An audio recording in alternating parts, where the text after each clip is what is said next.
Join the Colony is about inclusion and history, sharing creations and memories, and triggering emotions. The interior of the Lavender Ultrasuede Tower, made especially for this exhibition, is swarming with ants, a creature the Ladd brothers find fascinating. We always had these experiences with ants growing up throughout our lives. When we were in grade school, we pulled out our Lego box one day, opened it up, and thousands of ants poured out of it. Millions of ants just poured out of it everywhere. We looked at each other, we're like, Mom! The ants were crawling from the creek behind the backyard, up the telephone pole, across the wire, and directly into William and I's bedroom. And that started the infestations in our house. But reflecting upon it, we don't look at it as a negative thing. It's just sort of a kind of a symbol of our childhood. Ants captivated the brothers. Since Stephen and William first started collaborating, they've been making expensive handmade pieces that can take years of work. But ants, they realized, could be made quickly and inexpensively too. So, we thought to ourselves, what if we spend 1 minute making millions of objects? They made ants out of beads and wire and had them cast into a mold. Then it was easy to cast multiple insects.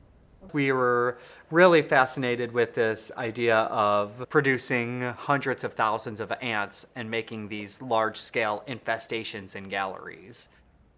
The ant idea has grown, and the Ladds are now making other little creatures and small sculptural objects too. Ants are one way they share their wacky, wonderful, and sometimes unsettling childhood experiences. Ant infestation in boxes of ivory ultrasuede has 3 distinct sections. It's one tower that opens up into 3 landscapes, and one of them is ant infestation, with an infestation of 600 cast ants infesting these trees. And another one of those landscapes is called stack infection, and that is really this very soft, pillowed fabric scrap landscape that opens up to a sublayer of these infected wounds.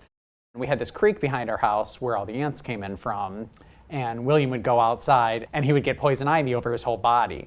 And the next day he would wake up and he would be completely unrecognizable. We really wanted to explore this idea of William and his poison ivy and doing something in the creek behind the house that you're not supposed to do, but that we both loved to do, and then the effects of that. So we had this sort of soft, pillowed architectural landscape that was just reflective of our love of nature and of being outside. Then this sublayer that has these beautiful sort of wounds, infected wounds with pins and needles and beads. And so that's kind of how a story from our childhood manifests in these landscapes that we're making. Ant infestation explores the scroll, stack infection explores the stack, and Stairway to Heaven explores this shredded fiber, soft landscape. And then all throughout this soft landscapes are all these super dangerous, rusty pins, very jagged, that are all hidden within it and you can't really see it. So it's kind of this idea that it looks one way and it is something quite different.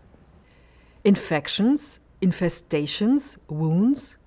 Danger and fear are realities often manifested in the Ladds' work. But their positive take on their experiences informs everything they do. Behind everything that's bad, says William, comes something so beautiful. The collaborative ants, it seems, sum up their approach to life and art.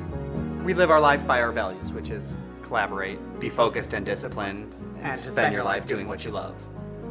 The colony is growing. William would never kill the ants because he said they're God's creatures too. Yes, they are. And I respected that.